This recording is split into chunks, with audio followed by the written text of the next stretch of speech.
नमस्कार। प्रभास साक्षी news centre पर आप सभी का स्वागत है। ऑपरेशन सिंदूर को आज एक वर्ष पूरा हो गया। इस अवसर पर पूरा देश हमारे सशस्त्र बलों के शौर्य को सराह रहा है। राष्ट्रपति, प्रधानमंत्री, उपराष्ट्रपति, रक्षा मंत्री, गृह मंत्री, तमाम राज्यों के मुख्यमंत्री और राज्यपाल भी अपने अपने बयानों के जरिए सेना के शौर्य को सराहने के साथ ही आतंकवाद को कतई बर्दाश्त नहीं करने की भारत की नीति को दोहरा रहे हैं।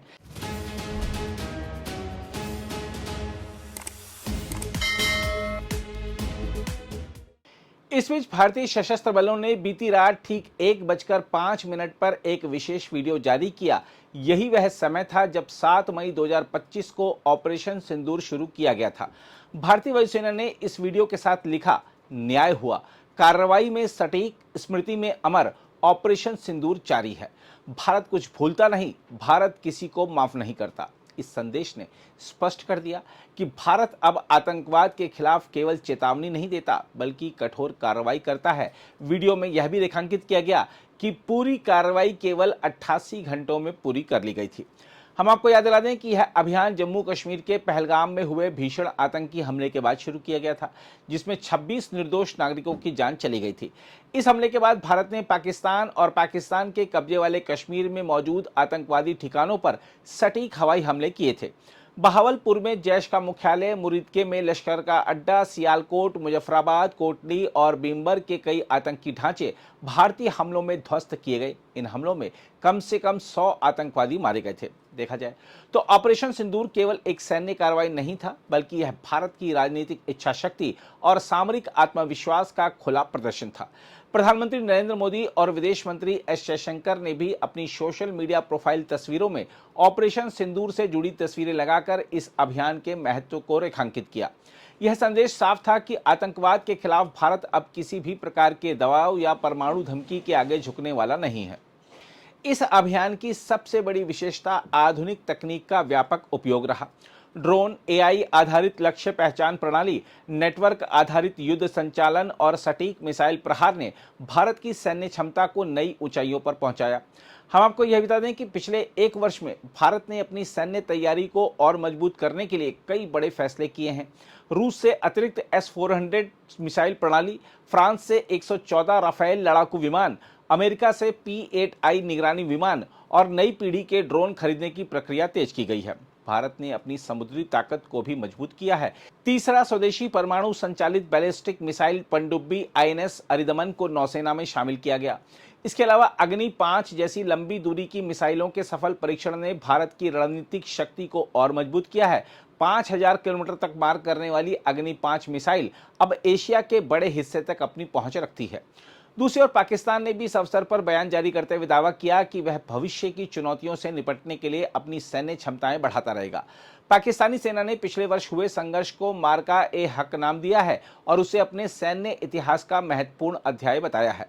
हालांकि पाकिस्तान के जवाबी हमलों को भारतीय सेना ने नाकाम कर दिया था और अंततः 10 मई को दोनों देशों के सैन्य अधिकारियों के बीच हॉटलाइन वार्ता के बाद संघर्ष विराम लागू हुआ था। इस संघर्ष विराम की गुहार पाकिस्तान ने ही लगाई थी। हम आपको यह बता दें कि पाकिस्तान ने अपने बयान में उन्नत प्रौद्योगिकी, भविष्य के युद्ध क्षेत्र और आधुनिक हवाई शक्ति की बात की है, लेकिन वास्तविकता यह है कि ऑपरेशन सिंदूर ने भारतीय सेना की तैयारी, समन्वय और तकनीकी श्रेष्ठता को पूरी दुनिया के सामने स्थापित कर दिया। भारतीय सेना ने जिस तेजी और सटीकता से आतंकवादी ढांचों को निशाना बनाया, उसने यह स्पष्ट कर दिया कि भारत अब केवल सीमाओं की रक्षा तक सीमित नहीं है, बल्कि राष्ट्रीय सुरक्षा के खिलाफ किसी भी खतरे का स्रोत जहां भी होगा वहां तक पहुंचकर कार्रवाई करने की क्षमता रखता है। इस बीच रक्षा मंत्री राजनाथ सिंह ने इस मिशन को आधुनिक युद्ध कला का एक उत्कृष्ट उदाहरण बताते हुए इसकी अद्वितीय सटीकता और तीनों सेनाओं के निर्बाध समन्वय का उल्लेख किया है। उन्होंने एक संदेश में कहा कि यह अभियान राष्ट्रीय सुरक्षा चुनौतियों से निपटने के लिए राष्ट्रीय संकल्प और तत्परता का एक शक्तिशाली प्रतीक है। भारत आतंकवाद के खिलाफ जब भी कोई कार्रवाई करेगा तो आतंकवादियों और उनके आकाओं के लिए सरहद पार की जमीन भी सुरक्षित नहीं रहेगी। देखा जाए तो ऑपरेशन सिंदूर की पहली वर्षगांठ केवल एक सैन्य अभियान की याद नहीं है, बल्कि यह उस बदलते भारत की कहानी है जिसने आतंकवाद के खिलाफ अपने इरादों को और अधिक कठोर, स्पष्ट और निर्णायक बना दिया है। भारतीय सेना का शौर्य, तकनीकी दक्षता और राष्ट्र की सुरक्षा के प्रति अटूट प्रतिबद्धता आज देशवासियों के आत्मविश्वास का सबसे बड़ा आधार बन चुकी है। बहरहाल आइए देखते हैं इस मुद्दे पर क्या कह रहे हैं लेफ्टिनेंट जनरल सेवानिवृत्त राकेश शर्मा। देखिए, आज ऑपरेशन सिंदूर की बरसी है। सबसे पहले तो मैं जो हमारी इनोसेंट जानें उस दिन गई थी, उनको मैं श्रद्धांजलि देता हूं और साथ साथ में मैं सलाम करता हूं भारत माता को और भारत माता के उन सपूतों को, डिफेंस फोर्सेस को, जिन्होंने की पाकिस्तान को इस ऑपरेशन सिंदूर के बीच में एक कड़ा संदेश दिया और ऐसी मार मारी कि पाकिस्तान 4 दिन में ही घुटनों के ऊपर में आ गया। ऑपरेशन सिंदूर एक बहुत ही काबिल तारीफ और एक उम्दा ऑपरेशन भारत ने पाकिस्तान के अगेंस्ट किया था। जैसे कि आप जानते हैं कि पहलगाम टेरर अटैक के बीच में पाकिस्तान स्पॉन्सर्ड आतंकियों ने उन्होंने आके वहां पर धर्म पूछकर उनको औरतों से अलग करके उनको कलमा पढ़ने के बाद में उनको निर्दोष लोगों को पॉइंट ब्लैंक रेंज के ऊपर में मार गिराया। 26 लोगों को उन्होंने वहां पर मार गिराया। उसके बाद में पूरे देश के बीच में रोष था कि ये चीज, क्योंकि पता लग गया था कि पाकिस्तान का इसके बीच में हाथ है, ये पाक स्पॉन्सर्ड टेररिज्म है, तो हर जगह से आवाज आ रही थी, यूनाइटेड इंडिया था, बदला लो बदला लो और बदला लो।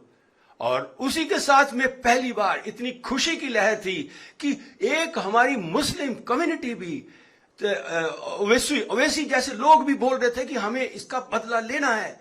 और भी खुशी की बात कि मस्जिदों तक से ये आवाज उठी कि हमको इस जो पहलगाम टेरर अटैक का बदला लेना है। तो जब ये सारा बना तो भारत ने एक स्ट्रेटेजिक मूवमेंट बनाई और इमीडिएटली रिस्पॉन्ड नहीं किया।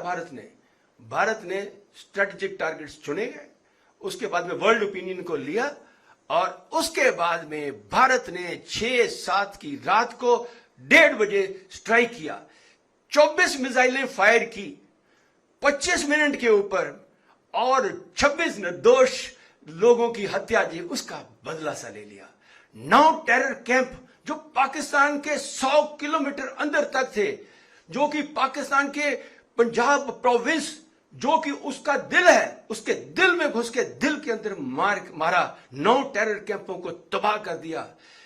100 से ज्यादा आतंकवादियों को मार दिया। लश्कर, जैश, हिजबुल मुजाहिदीन, इनके सारे जितने भी हेडक्वार्टर थे, जो फैक्ट्रियां थी जो कि आतंकियों को पैदा करती थी और वहां से हमारे भारतवर्ष में भेजती थी, उन सबको नस्ते नाबूद कर दिया।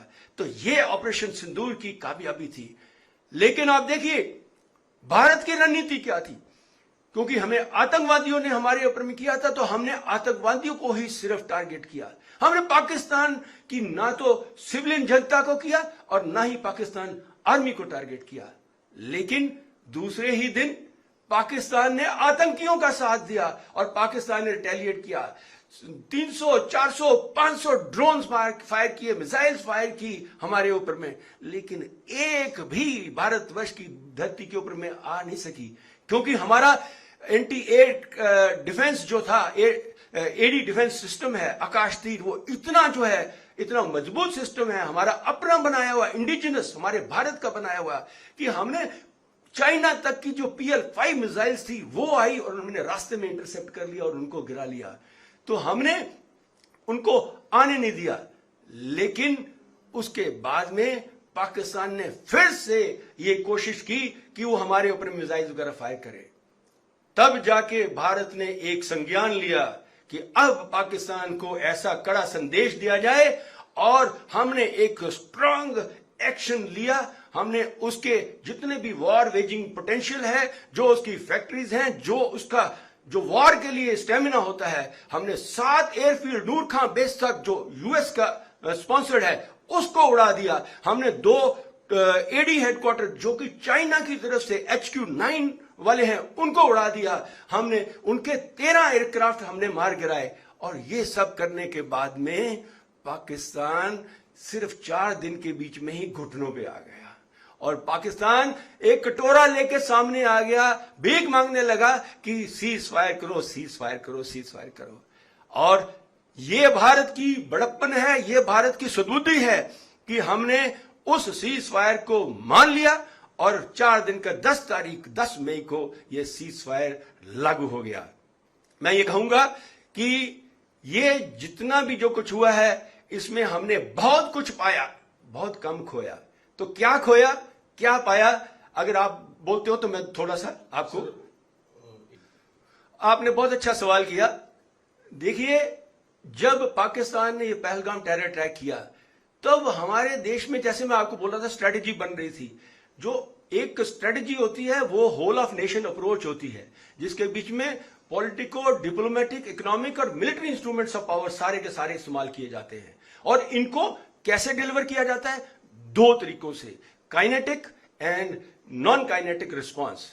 तो हमने, भारत ने पहले काइनेटिक रिस्पॉन्स नहीं लिया, हमने नॉन काइनेटिक रिस्पॉन्स लिया। और नॉन काइनेटिक रिस्पॉन्स के बीच में, जो कि अगले 5-6 दिन चलता रहा, उनके हमने जो एम्बेसीज थी उनके स्टाफ को कर दिया, वीजा रद्द कर दिए, हमने एयर स्पेस को बंद कर दिया। और सबसे बड़ी जो चीज आपने पूछी है मुझे, इंडस वाटर ट्रीटी को हमने एब्रोगेट कर दिया, हेल्ड इन अबेस कर दिया।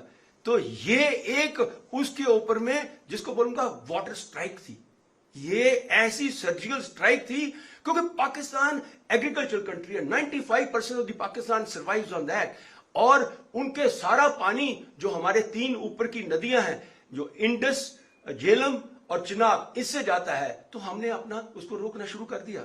तो इसीलिए ये सबसे पहले हमने वो स्ट्राइक की जिसको नॉन काइनेटिक बोलते हैं, उसके कारण वो दहला।